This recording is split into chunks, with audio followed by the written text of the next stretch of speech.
කොහොමද ඔයාලට? ඔන්න එහෙනම් අද කතාවේ අවසාන කොටස අරන් ආවා. අවසාන කොටස. මාව දාලා යන්න හැදුවේ කොහොමද නංගි ඔයා? අනුකම්පාවක් නැද්ද මං ගැන? කොච්චර දේවල් තියෙනවද ඔයාට කියන්න? අපිට එකතු වෙලා කරන්න. ඒ මගහැරුණු දේවල් එක්ක අපි හැමදේම අලුතෙන් පටන් ගමු. බලන් ඉඳලම මහන්සි නංගි මට පාළුයි. නීතිගේ අතක් තමන්ගේ අතට මැදි කරගෙන කෙල්ලගේ කුස මතින් ආදීර් හිස තියාගත්තේ ලොකු හුස්මක් හෙලලා.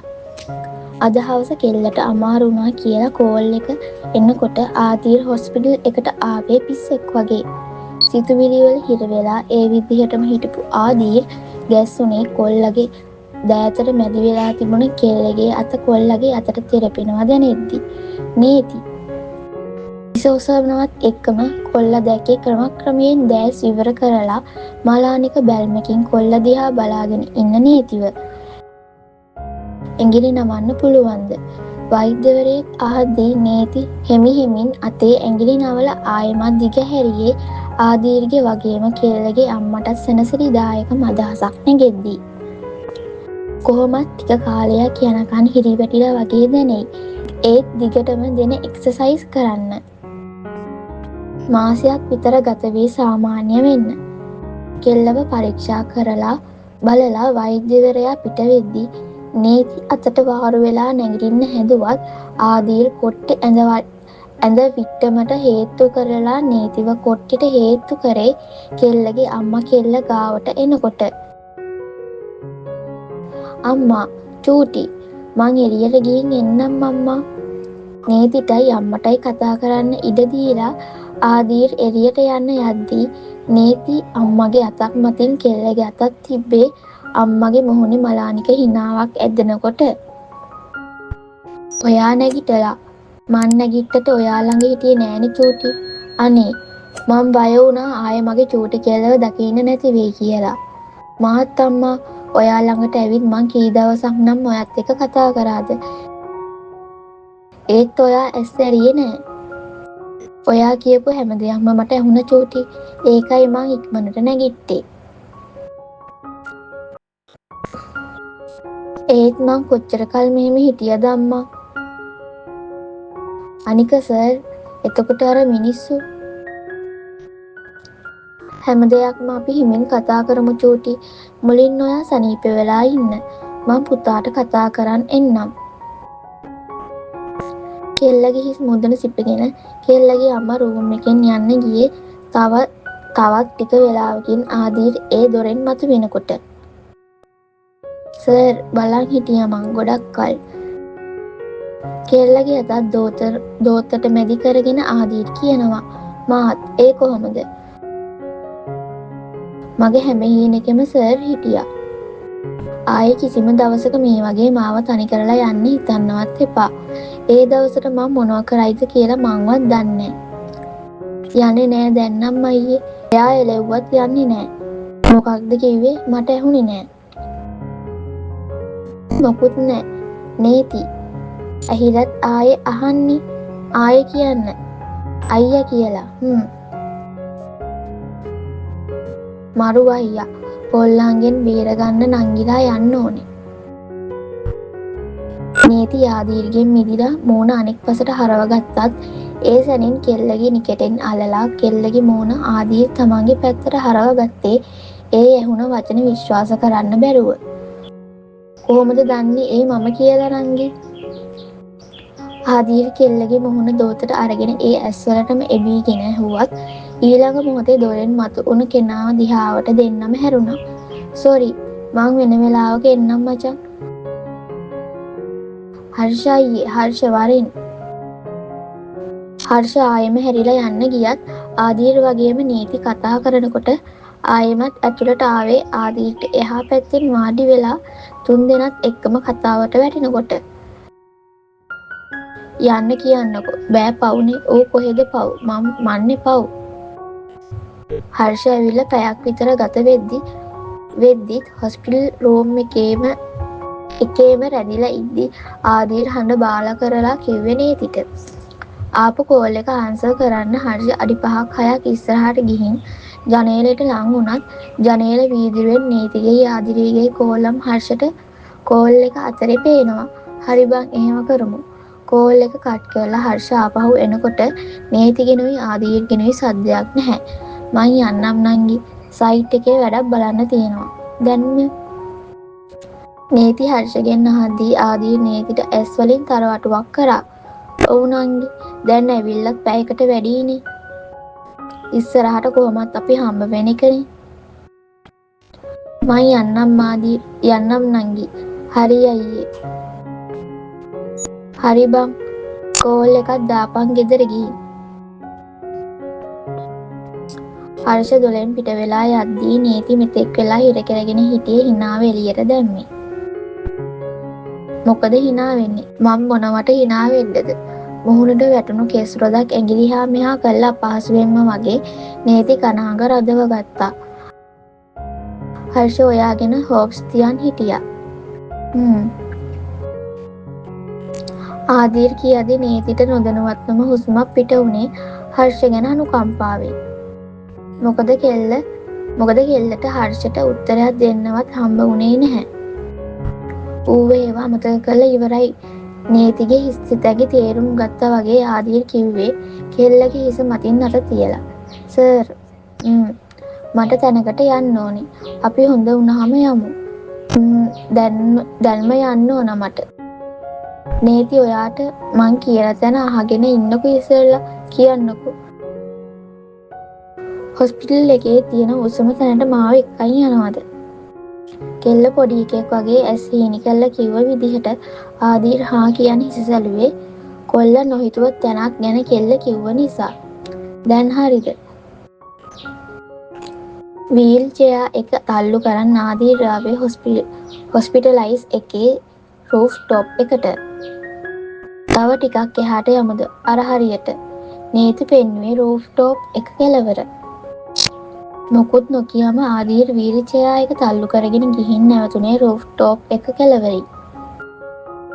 වටේට ගහලා තියෙන අත්වට මතින් දෑත් තියලා නේති බලන් හිටියේ තට්ටු ගණනාවක් පහළින් පෙනෙන දර්ශනය දිහා.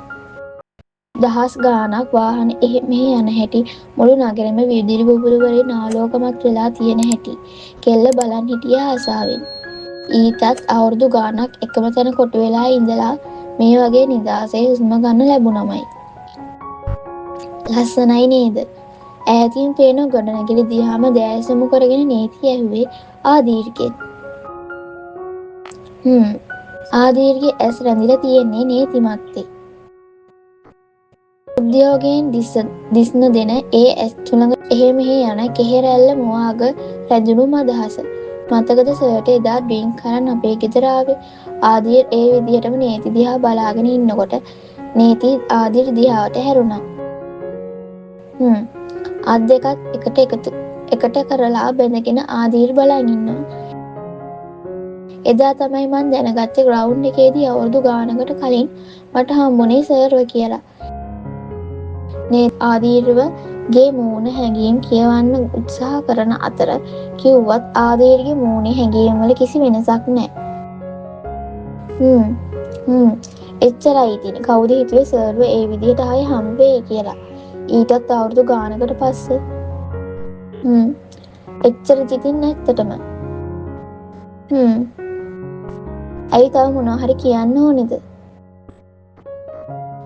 මගේ වෙඩින් එකට පොල්ලෙක් විදිහට ආපු එක එතකොට.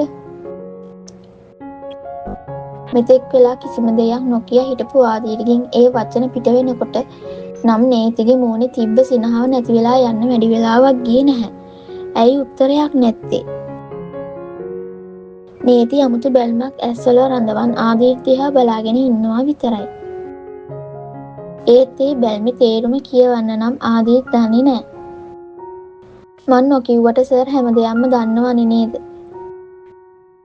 ඊළඟ මොහොතේ නේති ගණනක් නැතුව කියනකොට නම් ආදීර් නේතිගේ දිහාවට නැඹුරු උනේ එකටම. කොහොමද දන්නේ මන් දන්නවා කියලා? නිකමට හිතුණා. නැත්නම් මේ විදිහට ලං වෙන්නවත් බලන් ඉන්නවත් නෑ නේද? කෙල්ල ආදීර් නේතිව වීල් චෙයා එකෙන් ඔසවලා රූෆ් টොප් එක මැද හරියට වෙන්න තිබුණු ලී බෙන්ච් එකෙන් ඉඳෙව්වේ නේති ආදීර්ගේ හැඟීම් කියවන්න උත්සාහ කරද්දී මතකද එදා නියෝලා ඔයාව අරන් ආවේ ආටිකල් එකට. බෙන්ච් එකේ නීති එහා පැත්තේ වාඩි වුණ ආදී නීතිගේ දෑංගිලි අතර දෑංගිලි පටව ගත්තා. කොහොම අමතක වෙයිද? පළවෙනි පාට කම්බුල් පාරකුත් කෑවනේ මං. ඊටත් කොල්ලෙක් විදිහට ඇඳගෙන නීතිට මතක් වුණේ ඒ දවස. ආදීට දොරෙන් මතුවුණු හැටි වගේම එදා ඒ ඇස්වල තිබුණු පෙනුම. එදා මං ගහපු පාරට ඔයා ෆෙන්ට් වුණානේ. මං මුලින් හිතුවේ රඟපානවා කියලා. ඒත් මූණ කඩන් වැටිලා තියෙන හැටි දැක්කහම මං කම්මුල් වලට තට්ටුවක් දැම්මා. එතකොට තමයි කියාගෙන ගිය දේ නතර කරද්දී නීති පුදුමයෙන් ආදී දිහා බැලුවේ. එතකොට තමයි එකපාරටම මගේ ඇස් මෙතන නැවතුනේ. මොහොතකට කතාව නවත්තපු ආදී නීතිගේ දෙතුල මතින් මහපට ඇඟිල්ල ගෙන ගියේ නීති මොහොතකට ඒ ස්පර්ශයෙන් ගැස්සෙනකොට. පිරිමියෙක්ට ඒ වගේ ලිප්ස් මුලින්ම ඔළුවට ආපු ප්‍රශ්නේ ඒක. පස්සේ මං ඕනකමින් ඔයා දිහා බැලුවේ. එතකොට තමයි මුල්ම ඩවුට් එක ආවේ. පස්සේ ඇස් ඇරියේ නැති තැන මං ජග් එකෙන් වතුර ටිකක් අරන් මූණට ගැහුවා. ඒත් අරුන් එළියේ ඉඳන් කෑ ගහනවා ඒ ඇස්සේ. එතකොට මං ෂර්ට් එක පොඩ්ඩක් බුරුල් කරන්න හිතන් සර් කොල්ල කියලා ඉවර වෙන්නත් කලින් නීති කෑ ගැහුව විදිහට ආදීත් තරවටු බැල්මකින් ඇහුවේ ඇයි කියලා.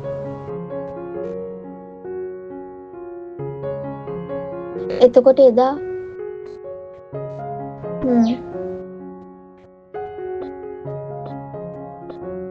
තමයි දැනගත්තේ කවුද හිතුවේ ගර්ල් කෙනෙක් බොයි කෙනෙක් වගේ ඩිස්කස් කරන් ඉඳී කියලා. එදා ෂෝක් එකටම මං එළියට ආවේ නියෝටත් බොරු කරලා හර්ෂගේ ෆේක් කවර් එක පිළිගත්තා වගේ ඔයා අහිංසකයි කියලා යන්න දෙන්න කියාගෙන. ඒත් මම විතරයි දැනන් හිටියේ ඔයා ගර්ල් කෙනෙක් කියලා. එතනින් ඇවිත් වාහනේ පාරට දැම්මත් මතක් වුණේ ඔයාව. මොකක්දෝ හේතුවකට මට යන්න හිතුනේ නෑ. ඉතින් මං හතුරු පාරක නවත්තගෙන හිටියා. එතකොටයි ඔයා බිල්ඩින් එකෙන් එළියට ආවේ. ඔයාට නොදැනෙන්න මං ඔයාව ෆලෝ කරා. මුලින් හොස්පිටල් එකට පස්සේ ගෙදරට. එදාම මං කෙනෙක් දාලා හොයාගත්ත ඔයා ගැන. සීක්‍රට් සැන්ටා එක වගේම ඔයා ගැනත්. හේතුව දන්නේ නෑ. මං ඉන්ට්‍රස්ට් වෙන්න ඔයා ගැන. ඒත් ඒ ඉන්ට්‍රස්ට් එක නිසාම මං ගාව තියාගන්න හිතුණා. ඉන්ටර්ව් එකෙන් සිලෙක්ට් කරෙත් මම. හැමදේම දැනගෙනත් නොදන්නවා වගේ හිටියා මම. ඒත් එක දවසක් ආවා හැමදේම වෙනස් කරපු. මතකද සයිට් එකේ මාව බේරන්න හදපු දවස. ආදී රහදී නීති ඒ බව අනුමත කරේ ඇස් වලින්. එදා ඔයාව ගෙදරට දාන්න ඇවිත් මං සාලේ තිබ්බ ෆොටෝස් බල හිටියනේ. එතකොට ඒකේ තිබ්බ පොඩි ළමයාගේ හුරුවක් තිබ්බත් එච්චර ගාණක් තිබ්බේ නෑ මට. ඒ ගෙදර ගිහිල්ලා දිගින් දිගටම ඒ රූපේ මගේ හිතට ආවා. ඒත් මතක් වුණේ නැහැ. ඔහොම දවස් 2-3ක් ගියා. ඒත් එක දවසක් කාලෙකට කලින් අමතක වුණු හීනයක් දැක්කා. පිස්සු කෙල්ලෙක් ඇවිත් මාව ග්‍රවුන්ඩ් එකේදී බේරගත්තා. හරියටම ෂුවර් නැති වුණත් මට මතක තිබ්බ තාත්තා ජර්නලිස්ට් කෙනෙක් කතාව. එදා තමයි හැමදේම දැනගත්තේ. ඒ කෙල්ල ඔයා කියලා වගේම ඔයාගේ තාත්තා ගැනත්. ඒත් මං බය වුණා ඔයාට කියන්න. මොකද මට හිතුණා තාත්තගේ ඇක්සිඩන්ට් එක ගැන ඔයාට මගේ ගැන වැරදි අදහසක් තියෙනවා කියලා. ඒ කොහොම වුණත් ඔයා ජර්නලිස්ට් කෙනෙක් කියලා මං දැනගත්ත දවසට මගෙන් පැනලා යයි කියලා හිතුණා. ඉතින් මං හැංගුවා හැමදේම. මුල්ම කාලේ එහෙම හිතුණා මට. මොකක්ද මගේ ඇත්ත දැනගත්ත දවසට මට වෛර කරයි කියලා. ඒත් පස්සේ හිතුණා හැමදේම තේරුම් ගනී කියලා. මං හිටිය තත්ත්වෙ ගැන. ලොකු හුස්මක් හෙලලා නීති ආදීර්ගේ උරහිස මතින් හිස තියාගත්තා. ඇයි කිව්වේ නැත්තේ? මොනවද? ඔයත් ඇක්සිඩන්ට් එක ගැන දන්නවා කියලා. එහෙම වුණා නම් අපි කොහොමද කියන්නේ? කිසි කෙනෙක් විශ්වාස කරයිද මං ඔයාට ලං වුණේ පලිගන්න නෙමෙයි කියලා. ඉතින් එතනදී මට නවතින්න වුණා. මට ඕනුනේ ඒ මිනිසුන්ට ඇයි ඔයාට එහෙම කරන්න ඕන උනේ ඇයි කියලා දැනගන්න. ඉතින් මං හැමදේම ප්ලෑන් කරා. හර්ෂ අයියට මාව ඔයා ගාවට එවන්න වෙන තැනට. නේති කිව්වේ සිරික්‍රට් සැන්ටා එකට ආදීර්ගේ ඔෆිස් එක ගැන යවපු ෆේක් ඩීටේල්ස් ගැන මතක් කරමින්. එක දවසක්වත් මට වෛර කරලා නැද්ද නේති? ඔයාගේ තාත්තා නිසා. ඔව් කියන්නද නෑ කියන්නද? ආදීර්ගේ උරහිසින් මෑතුන නේතිය අහන්නේ ආදීර්ගේ ඇස් කියවන්න උත්සාහ කරන ගමන්. ආදීර් දන්නේ නෑ කියන්න උරහිස හකුළුවද්දී නේති කරේ පොඩි එකෙක් වගේ ආදීර්ගේ හිස කෙස් අවුල් කරපු එක. මුලින් තරහ ගියා. ඒත් පස්සේ තේරුණා එදා ඔයා එතන හිටියත් නැතත් ඒ දේ වෙනස් වෙනවා කියලා. ඔයා නැති වුණත් වෙන වාහනයක හරි තාත්තා ඇක්සිඩන්ට් වෙනවමයි. ඔයත් ඒත් ඒ මිනිස්සු නැත්තම් මගේ තාත්තවත් සර්වත් එහෙම හැප්පෙන්නේ නෑනේ. ඉතින් සර්වත් මගේ තාත්තවත් වැරදි නෑ. නේති සනාහ වෙමින්ම ආදීර්ගේ හිසකෙස් වලින් දෑත ඉවත් කරගත්තත් ආදීර් ඊළඟ මොහොතේ කෙල්ලගේ අත අල්ලගත්තේ ආදීර්ගේ මුව අග සමච්චල් හිනාවක් ඇදෙද්දී. ඔක්කොම හරි. ඒත් මාව පොඩි එකෙක් වගේද පේන්නේ. කොණ්ඩේ අවුල් කරන්නේ. ටිකක් විතර. හැබැයි අනිත් වෙලාවට නම් මහ නපුරේ. එදා ඩාන්ස් ප්‍රෝ එකේදී මාව වට්ටලා නේති නෝකාඩුවෙන්ම කොල්ල දිහා බැලුවත් ආදීර් අත අතරින පාටක් නෑ. සර් අත නේති කිව්වත් ආදීර්ගේ බුරුලක් නෑ. එදා මතකද? ඊළඟ මොහොතේ ආදීර් ඒ දවස ආයෙමත් මතක් කරමින් අමුතු ටෝන් එකකින් කියද්දී නම් ඒ හිනාව වගේම ඒ ඇස්වල තිබ්බ පෙනුමත් නේතිට ඇල්ලුවේ නෑ. මොකක්ද? ඊළඟ මොහොතේ නේති ආදීර්ගේ පපුවට දෑත මිටි මොලවලා ගහන්න ගියත් කෙල්ලගේ අත් දෙකම එක අතකින් අල්ලගෙන අනිත් අතින් කෙල්ලගේ මුහුණ අල්ලගත්තා. ආදරේ නංගි. කෙල්ලගේ මූණම දෝතට ගත්ත ආදීර් කෙල්ලගේ ඇස් මැත්තේම පැටලිලා කියද්දී නේතිත් කොල්ලගේ බද වටා දෑත් යවලා ඒ පපුතුරුල හිස තියාගatti සැනසීමෙන්. සිව් මාසකට පසු හලෝ කොහෙද ඉන්නේ? මං ගෙදර යන ගමන්. හදිස්සියක්ද අයියේ? නෑ. ගෙදර ගිහින් කෝල් එකක් ගන්නවකෝ මට. හරි අයියේ. ආදීර්ගේ කෝල් එක කට් කළා නේති ලොකු හුස්මක් හැලුවේ. තවමත් අඩිගයක් දුරින් සිදුවෙන මත්ද්‍රව්‍ය හුවමාරුවේ සමීප ඡායාරූප කිහිපයක් ජංගම දුරකථනයේ සටහන් කරගන්න ගමන්. මෑතකදී ඉඳන් ශ්‍රීකට් සැන්ටා එකෙන් රට පුරාම පිළිකාවක් වගේ උඩුදුවල තියෙන මත්ද්‍රව්‍ය ජාවාරම් පිළිබඳව හෙළි කරන්න යන්නේ ඒ හා සම්බන්ධ ඉහළ නිලධාරීන්ගෙත් නිසියාකාර ක්‍රියාමාර්ග නොගන්නා නිලධාරීන්ගෙත් ඇස් අරවමින්. අද වෙනදට වගේම කෙල්ල ගෙදර යන්න පිටත් වුණත් හදිස්සියේ ආමරුවේදී තරමක් පාළු ප්‍රදේශයකට ආවේ ලැබුණු තොරතුරකට. මේ ගැන හර්ෂට කිව්වනම් හර්ෂ කෙල්ලට මේ ගමන තනියම එන්න කිසිසේත්ම ඉඩ දෙන්නේ නැහැ. වගේම ආදීරුත් කෙල්ලට ආයේ ජර්නලිස්ට් කෙනෙක් විදිහට වැඩ කරන්න ඉඩ දුන්නේ කිසිම වෙලාවක අවදානමක් නොගන්න බවට දුන්න පොරොන්දුවත් එක්ක. ආදීර් නියෝ තිසා හර්ෂ යසස්ගේ අරුත් මිත්‍රකම් වගේම ශක්තිය නිසාත් කෙල්ල මාසයක් යන්නත් කලින් යථා තත්ත්වයට පත් උනේ කෙල්ලගේ අම්මා වගේම ආදීරුත් පුළුවන් හැම වෙලාවකම කෙල්ලට වාරුවක් වුණ නිසා. එදා ඇක්සිඩන්ට් එකෙන් වීරය එතනම ජීවිතේ දාලා යද්දී බරපතල තුවාල සමග අසංගත ජීවනුත් රෝහල්ගත කරත් අනතුරින් අසංගතගේ ඉනින් පහළ කොටස පණ නැතිව ගිහින් තිබුණේ ditta ධම්ම වේදිනීය කර්මයට අනුව වෙන්නේ නැති.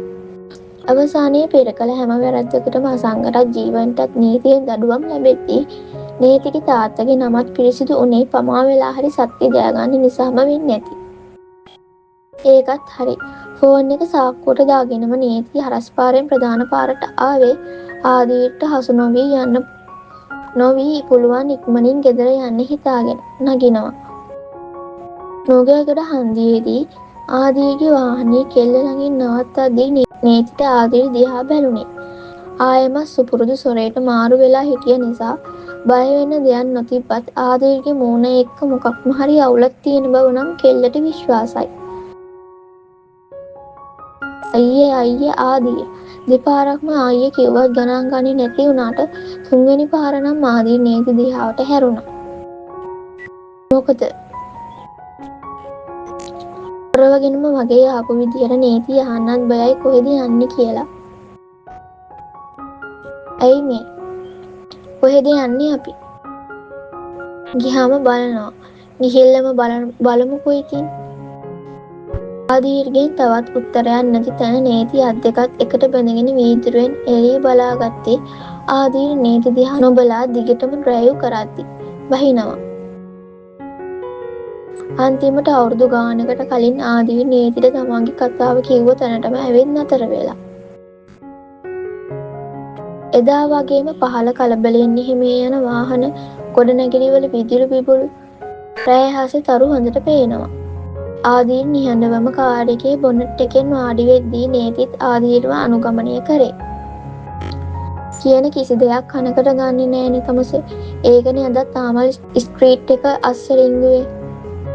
නොරිස්සුමෙන් අත් දෙක එකට කරලා බැඳගෙන කියද්දී නීතිට වෙලා තියෙන දේ තේරුණේ.